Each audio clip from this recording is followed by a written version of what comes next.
জালে ধ্বংস করা হচ্ছে মাছের রেণু। জেলেদের অজ্ঞতা আর দারিদ্রতাকে ব্যবহার করে দেশের মৎস্য সম্পদের ক্ষতির মহোৎসবে মেতেছে রেণু সিন্ডিকেট। এমনকি প্রশাসনকেও পাত্তা দিচ্ছে না তারা। এ বিষয়ে বিস্তারিত জানাতে বরগুনার বিষখালী নদীর পাড় থেকে যুক্ত আছেন সহকর্মী জিয়াদ মাহমুদ। জিয়াদ, জানাবেন প্রশাসন এ বিষয়ে কেন শক্ত অবস্থানে যাচ্ছে না?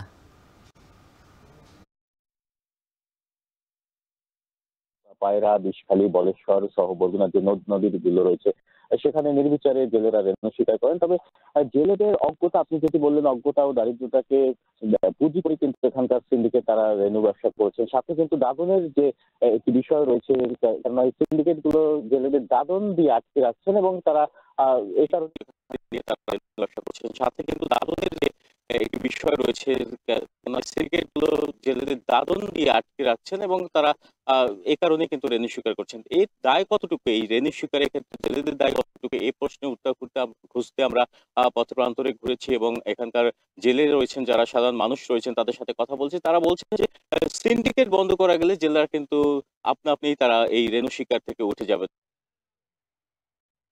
পন্থা অবলম্বন করেন এবং বরগুনায় ৩০টির বেশি সিন্ডিকেট রয়েছে যারা প্রথমে জেলেদের থেকে রেণু শিকার করান এবং এরপরে হকার আছেন, তারা জেলেদের কাছ থেকে সংগ্রহ করে গদিতে নিয়ে যান।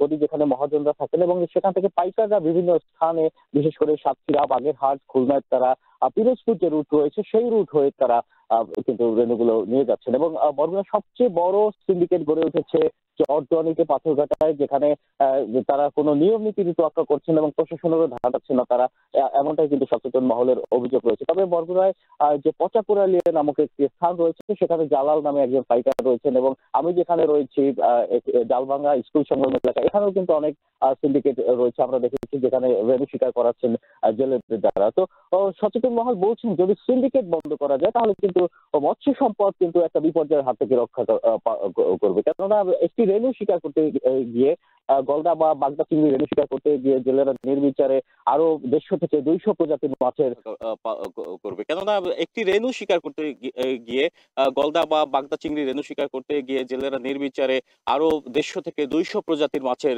রেণু লার্ভা ধ্বংস করে ফেলে। এটি কিন্তু অশান্তি সংকেত দিচ্ছে দেশের মৎস্য সম্পদের উপর। তো এই ক্ষেত্রে জেলা মৎস্য বিভাগ তাদের অভিযান অব্যাহত রেখেছে। তারা কিন্তু ইতিমধ্যেই 12 লক্ষ রেণু জব্দ করে অবমুক্ত করেছেন বলে জানিয়েছেন। তবে তার পাশাপাশি প্রশাসনকে এগিয়ে আসতে হবে বলে সচেতন মহল দাবি করছেন। তো এই ছিল বরগুনার বিষখালী নদীর পাড় থেকে আমার কাছে সবশেষ তথ্য।